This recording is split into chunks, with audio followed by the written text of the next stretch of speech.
I signed the divorce papers in silence, under the humming glow of fluorescent lights that made the whole room feel cold and slightly unreal, like a dentist's office where you're waiting for bad news. The pen felt slippery in my hand, my fingers, damp despite the chill seeping in from the Boston winter outside. The woman across the table, a clerk with thin lips and a polite, distant smile, slid me the final page and said, "Sign here," as though we were closing on a mortgage instead of ending a 10-year marriage. I didn't cry. He didn't cry either. In fact, Daniel barely looked at me, just fixed his gaze on a spot on the wall, jaw clenched, wearing that tailored navy suit he wore for big meetings, as if he wanted to be anywhere but here. When it was done, we stood, two polite strangers, and he held the door for me. A blast of icy air swept over my face as I stepped outside, and I realized my knees were trembling so hard I had to pause on the courthouse steps, clutching the railing, trying not to vomit. The wind smelled of snow and salt from the harbor, sharp enough to sting my nostrils, and the sun glared off the pavement like a blade. I kept thinking, this is it. This is the moment my life changes forever. But there was no grand collapse, no cinematic rainstorm, just the harsh, everyday chatter of traffic, and the thud of my own pulse echoing in my ears. I thought about how, just yesterday, I'd woken up beside him, feeling the heat of his bare back under my palm, the faint rhythm of his breath as the dawn light slid across the bedroom wall. I thought about the coffee mug still sitting in the sink, the smell of cinnamon lingering from the toast he made, the scent of his cologne clinging to the hallway. It all felt grotesquely ordinary for the day your marriage ends. I hailed an Uber because I couldn't trust myself to drive, and as I sank into the back seat, I stared at my reflection in the window. My eyes looked glassy, as though I'd been crying, though no tears had fallen. My lipstick was still perfect. My hair was still smooth. I hated that I looked composed, as though none of this mattered. The driver asked, "You okay, ma'am?"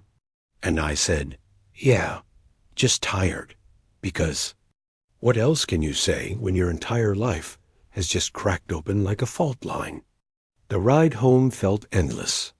I kept replaying the moment the clerk said, "Congratulations, you're officially divorced," in the same voice she might have used to announce my dry cleaning was ready. Congratulations, as though I'd won something.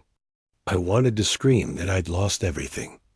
When I reached the condo, I stood for a full minute with my hand on the door handle, gathering the courage to step inside. The place smelled faintly of lemon cleaner and stale coffee.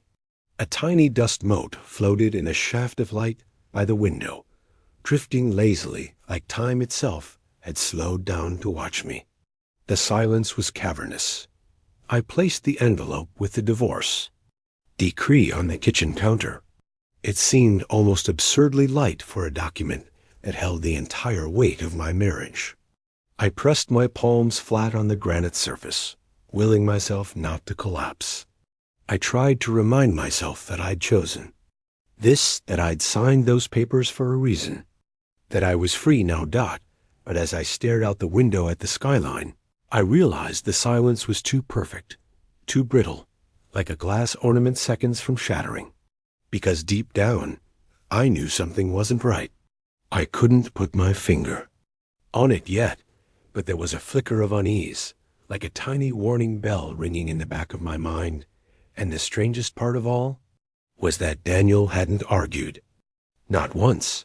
He'd simply let me go, quiet as a man slipping out a side door to avoid a scene. And that was the moment I understood the real story of my marriage and the man I thought I knew wasn't over. It was only beginning. The truth is, the cracks had started long before the courthouse. I just refused to look at them, the way you pretend not to notice a leak in the ceiling because you can't afford to deal with what it might cost to fix. When we first met, Daniel was the kind of man who held doors open, who remembered how I took my coffee, who kissed me gently on the temple when he thought I was asleep. We'd met at a fundraiser in downtown Boston, one of those glittering events full of people who laugh too loudly over cheap Prosecco. He was magnetic even then, all sharp suits and sharp intelligence, the type of man people instinctively trusted. And I fell for him in the space of a single night. Our first year together was a fever dream. Weekend road trips up the coast, lazy. Mornings tangled in white sheets, whispered plans about the house we'd buy one day. I remember him pressing his lips to the hollow of my throat, murmuring, "I'll always take care of you." And for a long time, I believed him. But slowly, almost imperceptibly, things shifted. He started coming home later, brushing off my questions with tired excuses, too much work, deadlines, new clients. He was still polite, still affectionate in small ways, but there was a distance in his eyes, as though he were looking through me instead of at me. Sometimes I'd catch him watching me across the dinner table, his expression unreadable, and feel a chill crawl over my skin. He'd smile if he saw me looking, but it never quite reached his eyes. And then there were the other moments. The times he'd snap, his voice sharp as a whip, over tiny things: a pan left soaking in the sink, a misplaced bill, a forgotten dinner reservation. Each time he'd apologize afterward, say he was stressed, kiss me softly until the tightness in my chest faded, but I started noticing the gaps. Strange transactions on our bank account, payments to names I didn't recognize. His phone lighting up late at night with messages he'd swipe away before I could glimpse the screen. Once, around 8 months before the divorce, I woke in the middle of the night and found him sitting in the dark living room, elbows on his knees, staring at nothing. When I asked what was wrong, he just said, "Nothing. Go back to bed," in a voice so flat it made me want to weep. That was the first time I thought, I don't know this man. And yet I stayed, because part of me couldn't bear to unravel the life we'd built, the house, the friends, the polite, perfect facade. And because deep down, I was terrified of the answer I might find if I started asking real questions. Then there were the flashbacks that kept flickering through my mind as I stood alone in our condo after the divorce. I remembered the Christmas party at his firm when one of his colleagues, a junior associate with red hair and nervous laughter, kept glancing at me as though she wanted to say something. She'd opened her mouth once, hesitated, then closed it again when Daniel reappeared beside me, his arm firm around my waist. I remembered finding a folded receipt in the pocket of his wool coat for a boutique hotel room in New York City dated. A weekend he claimed he'd been at a conference in Chicago. When I confronted him, he'd said it was for a business client, that I was reading into things, and somehow he'd managed to make me feel foolish for even asking. I remembered the night I tried to surprise him at his office with takeout. The secretary told me he'd left hours earlier, but when he finally came home, he was furious that I'd checked up on him. These memories hung around me now like ghosts, brushing icy fingers along my skin dot. As I replayed it all, I realized something else, something so obvious. I almost laughed at my own blindness. Daniel had been expecting me to leave him. He planned for it, prepared for it, welcomed it even, because he had secrets. And he knew that once the divorce was official, those secrets would stay safely hidden.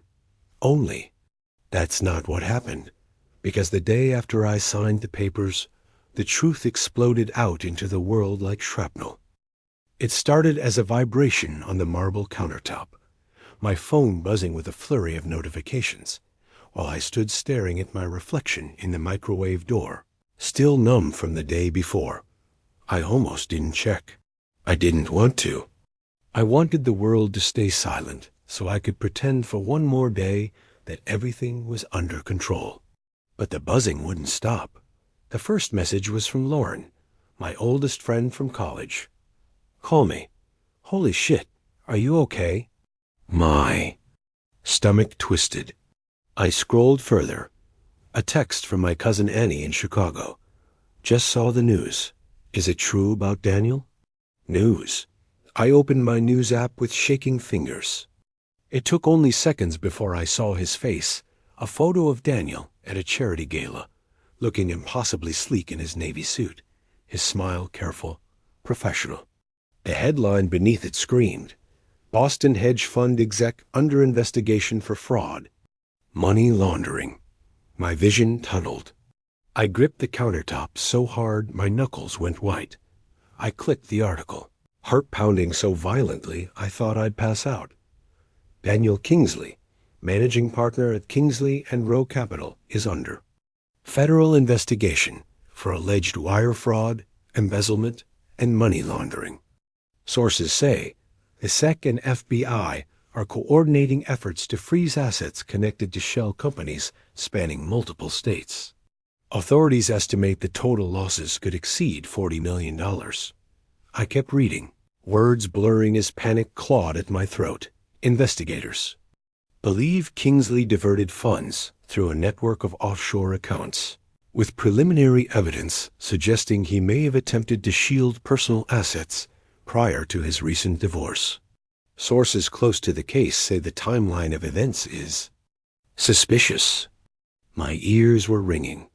I stumbled backward until my hip slammed into the edge of the dining table. A cold sweat broke across my skin. I tried to inhale, but the air felt thick, as if the walls themselves were closing in. 1,000 images blitzed through my mind. The late nights, the unexplained trips, the missing money dot, and all at once, I saw the truth in perfect clarity. Daniel hadn't simply let me go because he'd stopped loving me. He'd let me go because I was his shield, because divorcing me made it look like he'd protected me, kept me uninvolved, because my name was off the business accounts, because if he got caught, I was supposed to be the innocent ex-wife, left behind and clueless. He'd been counting on my silence, on my willingness to disappear into the shadows and start over quietly. Only his plan hadn't worked, because now everyone knew. I sank into a chair, trembling, the phone slipping from my hand. My mind kept catching on one detail from the article. Shell companies spanning multiple states. Suddenly, I remembered a day about 6 months ago.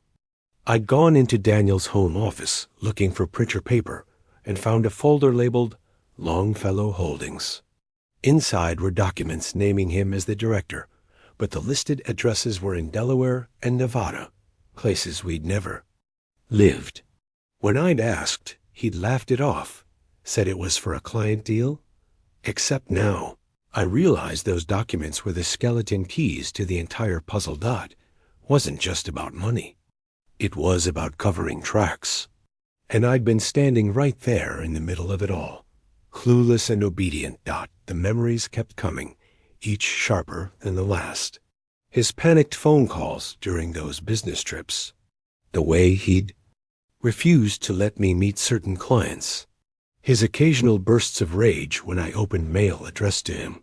The entire marriage had been a performance. Carefully scripted play designed to keep me in the dark while he built his secret empire.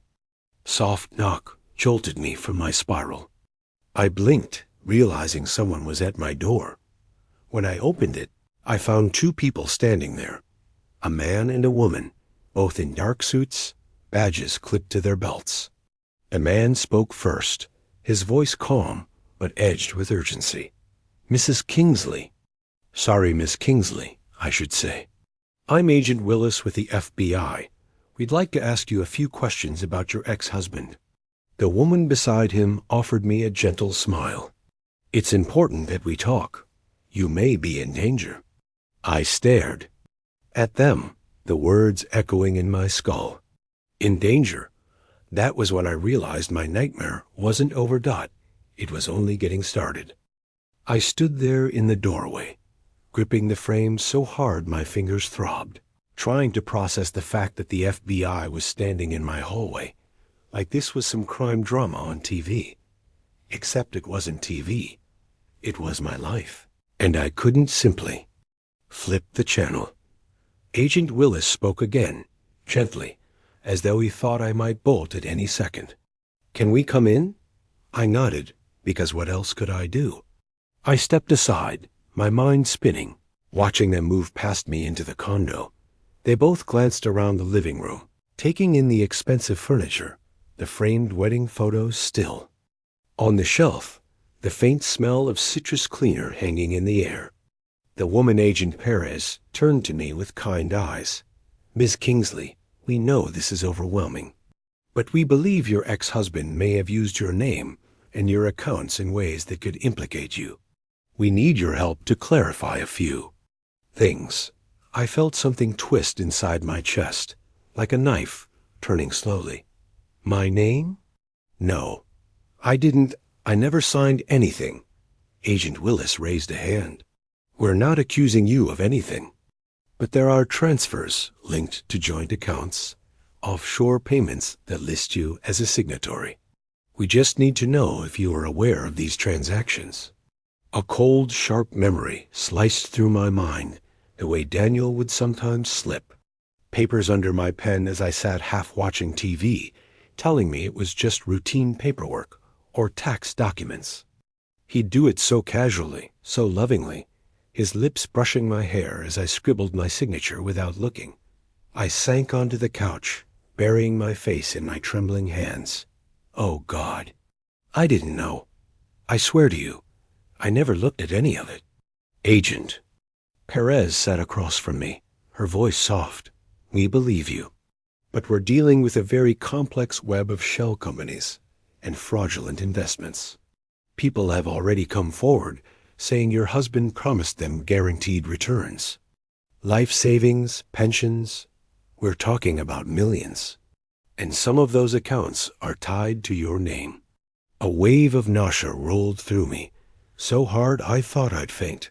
Agent Willis leaned forward, elbows on his knees. "Did your ex-husband ever mention Longfellow Holdings?" I froze. The name felt like a spark in my brain. "Yes," I whispered. "I found a folder in his office once.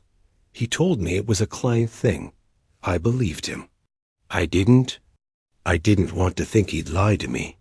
Agent Perez exchanged a quick look with her partner. "Do you still have that folder?" I shook my head helplessly. "No, it was gone a few days later. He must have taken it." Silence stretched between us, thick as wet cement. Outside, I could hear the distant wail of a siren, a dog barking in one of the neighboring condos. The world felt cruelly ordinary, while my entire life was disintegrating. Finally, Agent Willis said, "There's something else you should know. We have evidence Daniel has been transferring assets into accounts overseas, and we have reason to believe he might try to flee the country." I blinked, my mouth going dry. He'd leave? Just disappear? Agent Perez's eyes were full of quiet pity. "If he does, he'll leave you holding the bag, and law enforcement will come after whoever's connected to those accounts, including you. We need to know everything you remember, every unusual conversation, every document you ever saw."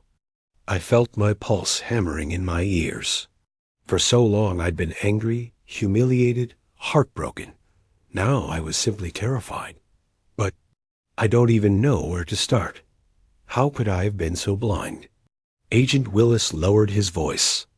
"People like Daniel are very good at hiding who they really are. You're not the first spouse we've seen caught in this kind of web." A tear slipped down my cheek before I could stop it. Agent Perez reached into her pocket and offered me a tissue. I wiped my eyes, feeling a sudden flare of rage beneath the terror. How dare he do this to me? To all those people whose money he'd stolen. To the life we were supposed to have.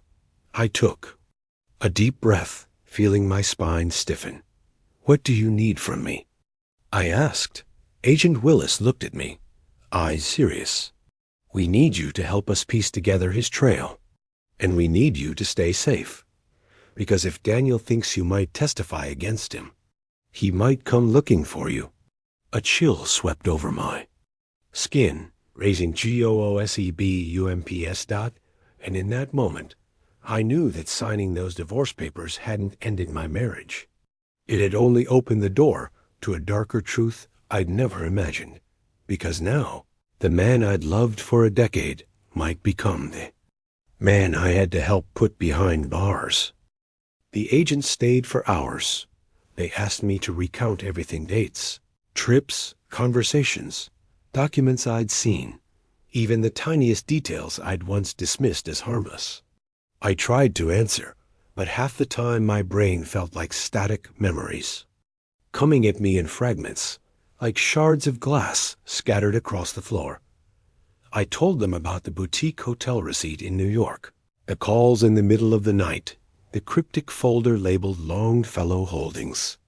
I told them about the angry outbursts, the times Daniel had pulled me close and whispered that people are watching us. When I asked too many questions, Agent Willis scribbled notes, while Agent Perez kept her gaze locked on me, nodding gently, grounding me every time I felt like I might float away into panic. At one point, Perez said softly, "Did he ever threaten you?" The question hung in the air, heavier than lead. I wanted to say no. I wanted to cling to the image of the man who used to kiss my forehead, who bought me yellow tulips every spring because he knew they were my favorite. But as I sat there, staring at the swirl of veins in the marble countertop, a memory I'd pushed deep into my chest came clawing its way up. It was last fall. We'd been arguing in the kitchen about the money I'd found missing from one of our savings accounts.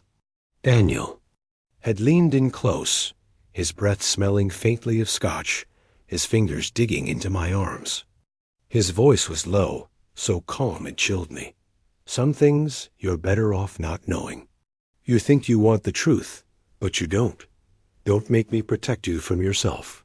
I remember the weight of those words pressing on my ribs, making it hard to breathe. Slowly, I whispered, "Yes, once." Perez nodded, as though she'd expected it. She scribbled something in her notebook, then looked me dead in the eyes. "If he contacts you, calls you, shows up here, promise me you'll call us immediately. You're not safe alone." I wanted to laugh at how surreal it all felt. Me, the ex-wife of a hedge fund manager, suddenly at the center of a federal investigation. Me, who once spent afternoons planning anniversary trips to Martha's Vineyard, now being told my life might be in danger. When they finally left, Agent Willis pressed a card into my hand. "Day or night, call if anything happens." After the door clicked shut, I just stood there in the quiet condo, the shadows lengthening on the walls, a ticking of the clock impossibly loud. I felt hollowed out, scraped raw. I tried to eat something, but the idea of food made me gag. I tried to sit down and watch TV, but the noise felt violent in my ears. So I wandered through the condo, touching things as though I needed proof my life was still real. My fingers trailed over the expensive sofa Daniel had insisted on buying from an Italian showroom, over the art prints on the walls he'd picked out, always with an eye for investment pieces, over the wedding photo of us standing under an arch of white roses, the Boston skyline gleaming behind us. I stared at that photo until my vision blurred. Had he ever loved me? Or had I been a prop, a piece of the perfect narrative he built to keep people from seeing the monster underneath? I thought about all the dinners we'd hosted, the way he'd smile at me across the table, his hand resting lightly on mine. I thought about the subtle flicker in his eyes when anyone mentioned money or asked too many questions. And I remembered the red-haired associate at his office Christmas party, how she'd kept looking at me like she was dying to warn me about something. My chest tightened. I grabbed my phone and found the firm's website. Her name came back to me, Jenna Willis. I found her number and hovered my thumb over the call button. Part of me felt disloyal, as though I were betraying Daniel by digging deeper. Another part of me was furious with myself for caring about loyalty to a man who might have ruined dozens of lives, including mine. Finally, I pressed the call button. It rang twice. Then a voice answered, cautious and trembling. Hello? I took a shaky breath. Jenna, it's Olivia Kingsley. I need to ask you about my ex-husband, about Daniel. There was silence on the other end, and I thought she might hang up. But then she whispered, Oh my God, Olivia, I've been waiting for you to call. You need to know what he did. A chill ran down my spine, so sharp it felt like ice water. Because in that single sentence, I knew that whatever secrets Daniel had been hiding, they went far deeper than even the FBI suspected. For a moment, all I could hear was the sound of my own ragged breathing and the faint hum of traffic drifting through the condo windows. Jenna's voice trembled on the other end of the line. I don't even know where to start. I've been so scared he'd find out I knew anything. I swallowed hard, my throat dry as dust. Jenna, please, I'm not with him anymore. He's under investigation. I need the truth. I don't know who else to trust. She hesitated, then let out a shuddering sigh. Okay, listen. About a year ago, I started noticing strange transactions moving through client accounts. Offshore wires, huge sums that didn't match any legitimate trades. When I brought it up to Daniel, he told me to drop it. Said if I valued my career and my safety, I'd keep my mouth shut. Her voice cracked. He said bad things happen to people who dig too deep. A chill shot through me. I thought he was just trying to scare me, she continued. But then I found documents linking him to Longfellow Holdings and a bunch of other shell companies in Nevada, Delaware, even the Cayman Islands. The same names kept popping up over and over, and I realized he's been laundering investor money for years, using fake hedge funds. He'd lure people in with promises of huge returns, then shuffle the money around so no one could trace it. My pulse thudded painfully against my ribs. But why? We had money. He didn't need. Jenna cut me off, her voice suddenly fierce. It was never just about money for him, Olivia.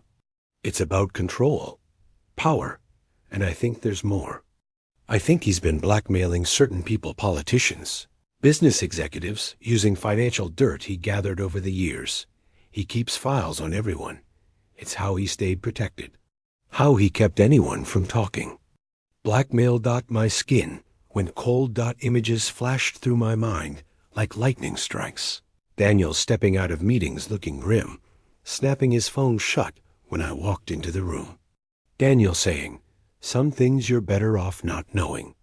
I whispered, do the FBI know all of this? Jenna hesitated. I tried to tell someone once.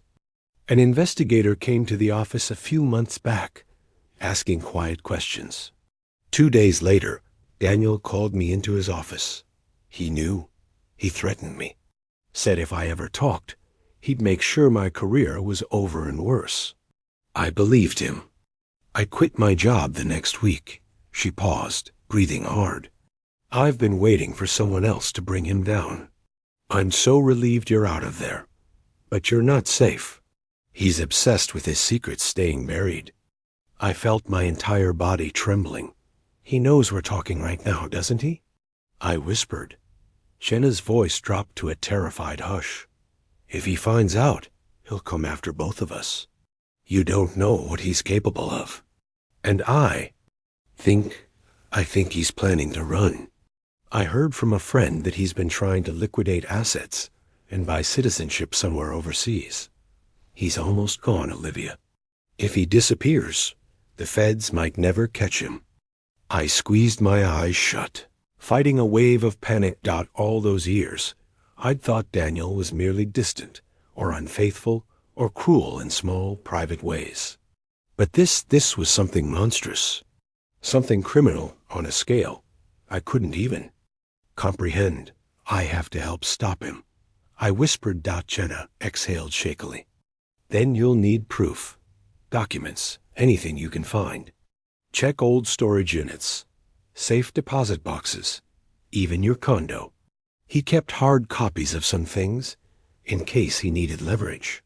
Suddenly, my mind snapped to an image, the storage. Unit Daniel rented in Somerville, supposedly to store old business records. I'd only been there once. He'd refused to give me a key. I felt my heart lurch. Jenna, thank you. I have to go. Be careful, Olivia, she said, her voice tight with fear. He's not the man you think he is. I hung up, my fingers ice-cold. My breath came in fast, shallow gasps as I stared around the condo, seeing it all with new eyes, the expensive furniture, the silent, immaculate rooms. It wasn't a home anymore. It was a crime scene, a prison built out of secrets and lies. I grabbed my coat and my bag, a strange calm settling over me. For the first time in days, I felt a sense of purpose slicing through the fog of fear. I was going to that storage unit. Because if Daniel Kingsley thought he could vanish into the shadows and leave me to take the fall, he was about to discover how very wrong he was. I didn't sleep that night. I lay in bed, staring at the ceiling, my pulse a steady drum in my ears. Every time I closed my eyes, I saw Daniel's face, sometimes smiling, sometimes cold and distant, sometimes wearing that look of mild disdain he'd perfected whenever he thought I was asking too many questions. By dawn, I was up, dressed in jeans and a sweater, hair pulled back, trying to look as ordinary as possible. The air outside was crisp, the sky a pale watercolor wash of pink and silver over Boston. I drove to the storage facility in Somerville, the one Daniel had rented under his name, claiming it was just for business files he didn't have room for at the office. My palms were slick on the steering wheel the entire way. At the counter, I handed the clerk Daniel's spare key, the one he didn't know I'd found tucked into the lining of his old leather briefcase the day I'd packed his things. The clerk typed something into the computer, gave me a suspicious look, then led me down a narrow hallway lined with corrugated metal doors. My heart was thudding so loud I half expected it to echo off the metal walls. He rolled up the door and stepped aside. The unit smelled of stale cardboard and cold concrete. Boxes were stacked nearly to the ceiling, each one labeled in Daniel's neat handwriting. For a moment I just stood there, gripping the doorframe, paralyzed. Because this was the true skeleton of my marriage. I started opening boxes, hands shaking, trying not to think about how every rustle of paper might be the page that changed everything. There were financial records, ledgers with dense figures, lists of account numbers, and addresses in places like the Caymans and Luxembourg, but it was a black binder, tucked beneath a pile of dusty files that made my breath catch in my throat. I pulled it out, flipped it open, and felt the ground drop out beneath me. Inside were photos, documents, printouts of emails, names I recognized from the news, senators, CEOs, local judges, records of wire transfers, private conversations, personal secrets so explosive they could destroy careers, maybe even bring down entire institutions. Daniel hadn't just been stealing money. He'd been collecting secrets, building a private arsenal of leverage over powerful people. My hands trembled as I flipped through the pages. The scale of it was staggering. I thought of the agent's words. If Daniel thinks you might testify against him, he might come looking for you. I felt like vomiting. But underneath the nausea, a grim clarity settled into my bones. This wasn't just about me anymore. I called Agent Willis and told him what I'd found. An hour later, he and Agent Perez arrived at the storage unit, eyes wide as they flipped through the binder. "You've just handed us the key to the entire case," Willis said, voice low with awe. "This changes everything." As they packed the evidence into boxes and sealed them into evidence bags, I stood there in the dusty corridor, hugging myself. For the first time in weeks, I felt the weight begin to lift off my chest. It wasn't over. But for the first time, I felt like I had power again. 3 days later, Daniel was arrested at Logan Airport, trying to board a private jet bound for Lisbon. He was handcuffed on the tarmac, the wind whipping his hair across his forehead. He didn't resist. He just looked at the agents with that same blank expression I'd seen at the courthouse the day I signed our divorce papers. The FBI told me he'd likely spend the rest of his life in prison. The news broke everywhere. His face was plastered across every screen, every headline. And suddenly, all the whispers, all the worried glances, turned into open pity and sometimes admiration for me, for the woman who'd been married to a monster and survived. I moved out of the condo 2 weeks later. It was too full of ghosts. I rented a small apartment closer to the harbor, where I can smell salt on the wind and hear the distant cry of seagulls. Sometimes at night.